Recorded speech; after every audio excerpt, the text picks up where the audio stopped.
விநாயகனே ஞாலத்தின் மூல முதல்லாவான். விநாயகனே வேண்டுவதை ஈவான்.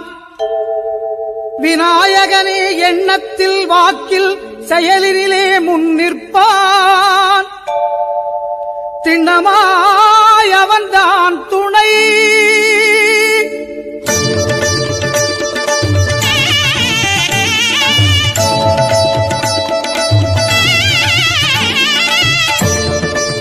ஒன்பது கோளும் ஒன்றாய் காண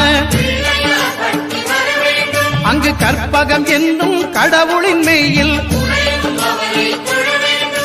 சூரியன் முதலாய் 9 கிரகமும் பலவித குணங்களை கொண்டிருக்கும். எங்கள் கற்பக தருவில் அவை வரும்போது ஒன்றாய் சேர்ந்து பலனளிக்கும்.